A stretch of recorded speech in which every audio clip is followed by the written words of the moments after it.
Welcome to the Inspired Impact Podcast, where dedicated female professionals share how they inspire impact every day. Authentic stories, passionate commitment, lives transformed. I'm your host, Judy Carlson. Welcome to today's episode of the Inspired Impact Podcast. I am so excited to introduce you to Gina Schreck. She's a friend and she owns the Village Workspace. I want to welcome her today. Thank you so much. It's exciting to be here with you. Yay! Yeah. So Gina, why don't we just start by having you tell me a little bit about your journey, where you started, what inspired you to pursue the path you're on, and how has it allowed you to do what you're doing today, which is quite magnificent in my opinion. I always say, like many of us, I have a very squiggly path. And, I'm always a believer that everywhere we are, every position we've held since, we started working prepares us for something. And, I started out in sales, in my 20s in the personnel industry, but that taught me sales and relational sales and how to build good relationships. And that I became a regional manager. I then got to do training for our organization. I got to go and I had a 5-state region. And so I would train all of our customer service, all of our sales, all of our marketing. And I realized I love the training part. I decided, I'm going to start my own training business. I had no qualifications. I always say, I think Steve Martin had a great quote once that he said his greatest gift was naivete, and just being so naive to how unprepared and unqualified he was to do all the things he has done. And I say, that is me. I have always said I am completely unprepared and unqualified to do the things I've done, but I've always been a curious person and just said yes to things. And so I started my own business in 1995 doing corporate training for sales and marketing. And during that time, I had this training business, and my husband and I, he had quit his job. We both did this. We got into the telecom industry. We did a lot with every single cable company in the United States at that time. And it really was through a relationship I had with somebody at back then it was Jones Intercable that was here in Colorado. It became Comcast, but literally we trained with every single cable company doing their sales and marketing because they had this new competitor coming out, which was satellite dish. And so did that. And then I had a contract with IBM doing training up in Boulder. And then that led to 22 locations doing leadership training. And in that training, we were using some really cool technology, this 3D immersive technology. And it was like playing video games, but you would log in as an avatar and your avatar would then train. And we were doing soft skills training, leadership training, communication training, marketing training, but in this virtual space to an audience all over the globe. Well, I was just trying to research, how do I get in contact with other people using these tools? And there was this new thing that was coming out, and it was called Twitter and Facebook and LinkedIn. I was like, wow, you can find people in other countries who are using these tools that we were using. And I could have these conversations, and we would get on tweet chats and we would get on podcasts. So back in 2007, I was one of the early users of all these tools. And then companies wanted me to come and speak. Can you come and share how you're using this technology and what you're doing in this space? And what are these new things, Twitter and social media and all these things? So it's just saying yes and following the squiggly path of opportunity. We say, people always think, oh, this person was an overnight success at something, but it's the people that walk in front of 100 doors and you knock along the way and doors will open and you just walk in and then you keep knocking on doors even while you're in there and another door. And it just kept leading me down this path. So I became an early kind of user of social media. I was a technical editor on the Idiot's Guide to Social Media. I wrote a book in 2008 called Twitter for Business. I wrote another book in a couple years later called Social Media Doesn't Work Unless You Do. So I became really well known in the social media marketing space. Then companies like Hyatt hotels started asking, can you just do it for us? And my answer is always, of course I can. Of course I can do your digital marketing for you by myself. And then I left going, okay, how am I going to do this? And I need to hire a team and train them. And we started writing content, editing podcasts and videos, managing social media for large companies, and built a team of 12 people. And we were looking for office space and we couldn't find one that we really liked. And I thought, there's these shared workspaces. Let's go look at some of those. So we walked in and we were like, oh, they're so boring. They're so quiet. Some of them were very bro working instead of co-working. There was just a bunch of guys working on computers, and we just didn't feel like this was our vibe. And so I jokingly said, maybe we should open our own. And we were sitting in a coffee shop and we started writing down, of course, on a napkin of all the different ideas that we had to open a co-working space and how cool it would be and what we would put in there. And a guy sitting at the table next to us, he leans over and says, I'm sorry, I'm just eavesdropping. I have to know, like, what are you guys talking about? This sounds amazing. So we start talking to him and he said, I have a friend who's a commercial realtor. I can introduce you to him. He can show you places to build something like that. And I said, well, I guess why not? Why not? So it can't cost anything at that point to just go look. And so we started looking, and one thing led to another. And we ended up here in Centennial with 10,000 square foot space. And we moved our team into that space and then had, I think we had 24 other offices outside of our team's offices. And we opened 10 days before COVID.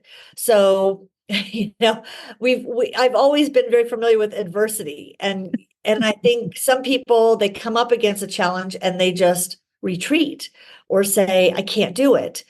And I don't know why. Again, goes back to the naivete of just having undeserved or unwarranted confidence to keep doing things. And I think because we came from marketing, I knew how to market a business, and I knew to gather people together. During COVID, we had already pre-sold about 10 offices before COVID. We opened the doors March 2nd.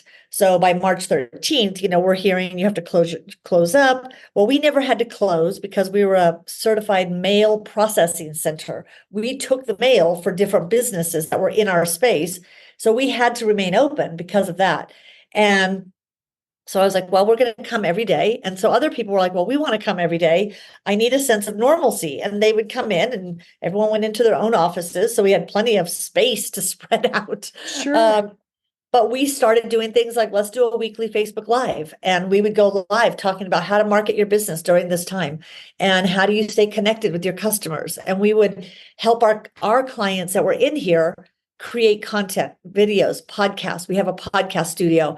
So it's just one of those times that was, we took the challenge and we were just like, well, we have to keep going. We signed a 10-year lease here. We can't not go.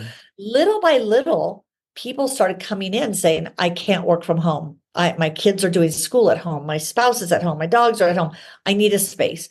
So we started getting full during COVID.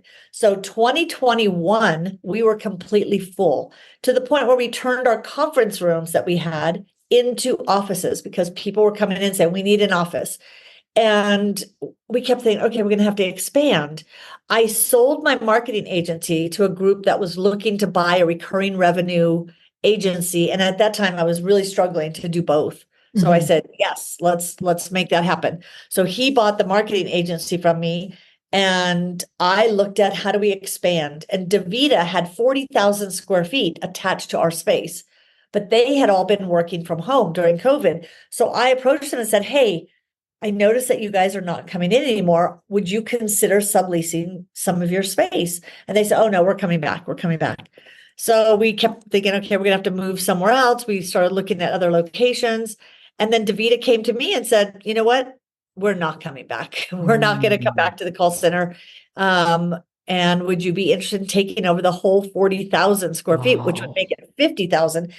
And I just was panic stricken for a moment and said, oh my gosh, there's no way I could do 40,000. What would I do with that much space? And then that night I just kept thinking, well, we could build an event center. a lot of event centers closed during COVID, and that we would get calls all the time. Do you have a meeting space for 50 people? And our networking group is looking for a space. So I said, let me talk to the mayor. So I contacted Stephanie Pico and I said, in the city of Centennial, where do people go for event spaces? And what's the biggest space you could do? And she said, you should build 100-person or 150-person space if you're going to build one. I said, okay. So we built a 200-person ballroom, 250-person training rooms, a lot of different meeting spaces. And that has been the best decision that I accidentally made because we are like, there's so many meetings that take place here, which is a big part of our marketing. Yeah. So, these opportunities keep opening other opportunities. And I tell people it's like driving in the dark. You can't see ahead 2 miles, but you can see ahead 2 feet, 20 feet. You're driving and you're just able to see a little bit ahead. So you make a decision. But then when you get there, you realize, oh, now I'm going to turn right, or I'm going to turn left, or I'm going to go straight. And I think in life, sometimes we stop driving because it's too dark or the decision is unclear. And I say, just keep going, because there's going to be another opportunity that's going to present itself as soon as you move forward. And action gets rid of the fear. So just taking action starts you down that path of planning. And yeah, it's been amazing. And now it's been we opened in 2020. So it's been for, almost 5 years. And it's amazing. And it's been great. We added a whole wellness wing to the space with massage therapists and chiropractors and physical therapy groups and physicians and lots of therapists. So yeah, my journey has been in no way planned, in no way did I go to school for commercial real estate or marketing. And it's just the squiggly path that prepared, but I look back and every step prepared me for what I'm doing now. So I love it. Yeah. I mean, and just the common theme of knocking on the doors and then even though it was initially closed with DaVita, and then not many months later, they come back to you and look at the door that opened for you at that time. Right. And I had almost given up on that fact of expanding here. And we were looking at a space in Lakewood in Belmar, and we weren't going to close this one, but we just thought, well, let's keep this one small and let's open another location. And which is still in my mind of going, that's still a possibility, is maybe next year we look at expanding to another location to have one up north. And everyone I meet, I say that because I'm putting it out there. So and I've had people say, oh, I know someone who has a building that they have it's empty and they're looking for someone to come in. It's 30,000 square feet. Those are the type of things that when you have an idea for a business or something you're wanting to do, tell people what you're doing, because someone's going to know someone that you need to know to make that happen. Right. So I know that you've made huge differences in people's lives. Can you just tell us a little bit more about the artwork inside the Village Workspace and a little bit about that story? Yeah. We have several charity partners here at the Village. And, one thing we saw during COVID is the mental health of a lot of people. Really, it hits home every day here that we see people saying, I'm very isolated. I'm either a solopreneur and I feel like I'm failing at my business, or I feel like I'm not making a difference. I feel like I don't have a purpose in what I'm doing. And number one, we just love those people in here. They plug in, they belong, they feel celebrated. They feel when you have a bad day or you lose a client, other people, we see that in your face when you walk in the door. We're like, sit down, let's talk. What's going on? We're going to help you. We're going to get you pumped back up. And one of the groups that moved in here early on, it was in the end of 2020, maybe early 2021, Freedom 58 and Love Justice. And this is an organization that fights human trafficking. And they were trying to figure out, they needed a US base. They're actually based in Nepal. and they fight human trafficking. They literally are on the ground at bus stations, airports, borders, where they are watching for the signs of people trafficking young kids, women, sometimes men, and they're looking for signs that they're trained to watch for, and they will go and confront these people, and they'll swoop in with a team that confronts them, and then they will attempt to get the person pulled out of that situation and then either reunited with families or rehabilitated back into schools and work systems. And they do a lot, even here locally with organizations. There's one called Beautiful Feet here locally that sadly, trafficking is not just something that happens in other countries. It happens right here in our state and under our nose. And so they were looking for a space to have their US headquarters, but it was during COVID and they were still not sure how big of a space they needed. I said, you need to be in here. And part of their way that they raise awareness is every time someone is pulled from a trafficked situation, they write the story up of what happened. They take pictures, they have everything documented. Well, then one of the members, the owner of Freedom 58, which is the foundation that kind of funds the other organizations, Freedom 58 is run by a former Denver Bronco player, Bob Swenson, and his wife, Libby. And Bob said, you know what, we should include art. Like, what if we commission an artist to tell the story, but they need to mask the person's identity because these people have already been sold once. We're not going to sell them again. And so they commissioned a few artists. Well, I mean, the artists are selling paintings for $100,000, $40,000, very high-end artists. And they asked, would you paint a couple of these pictures for us? And they were so blown away by how things came out, so beautiful and so moving. And the artists would paint their interpretation of the person or the situation. So you can't tell who it is. And they're not for sale. They're just to raise awareness. So they would go and start doing talks, but they would show the pictures and the imagery of, GB Road in India is a place where there's so many brothels and all these young girls are brought in and young boys. And the painting is this blue and black buildings. It's just the buildings and you can see shadows in the buildings, but that's how the artist depicted that area. Wow. And so they're very powerful. And so Bob was telling me about these paintings. I said, well, where do you have them? Where are they? He said, well, we bring them when we do talks. And I said, well, where do you keep them? And he said, well, they're in a storage unit. And I said, you have beautiful paintings in a storage unit? And he says, yeah, we have 120 of them or 140 of them. And I said, I have a lot of walls that need art. What if Gina, we do a trade? I want to house you guys here and have you be our focused charity partner.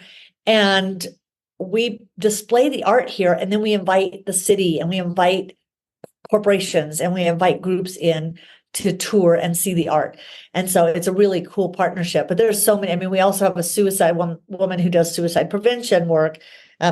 She has an office here. We have another group called Yana, You Are Not Alone, for moms struggling with postpartum depression and anxiety. So we have some really wonderful charity partners here in the village. And I love helping other people who want to do good, but they just don't know how to plug in. Right. And all you do is introduce them and you say, here's a group you can get involved with today. Like, you can get involved, whether it's financial, whether it's volunteering, whether it's helping them spread the word. No matter where your heart tugs, there's a group here. So it's been such a wonderful blessing to see people get involved in things. Like, we just had that event you were at, the popcorn and pairing. Right. Mac Humphrey is a mortgage broker and he is here. He's a lender. And he wanted to do something for the charity groups. And he said, what if I do an event every quarter? I want to sponsor it, but I want to highlight a different charity each time. And I Ooh, said, love that. let's do it. Let's do Yep. it. We'll provide the space. You do everything else, bringing people together. And so that's been really fun.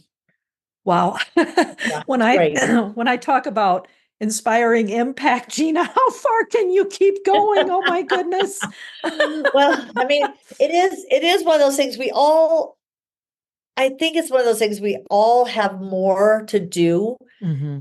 and there's bigger work to be done. And Mm-hmm. sometimes it can seem overwhelming, but when you start talking about things you have a passion for, you will always find others who connect and want to be involved. And suddenly the load gets lighter and you start moving forward going, wow, look at all the things that were, making dents in all these areas and helping people raise money. I mean, raising awareness, raising just the volunteer army that it takes for some of these Right. groups to do what they're doing. Right. And I do think it's one of those things I've just been I mean, it's been so interesting to see my journey through it. And I mean, I recently wrote a book called Changing Directions and Starting from Scratch because people are always going, did you come from like, what's your background? How did you do this? And there's not another co-working style space in Colorado that's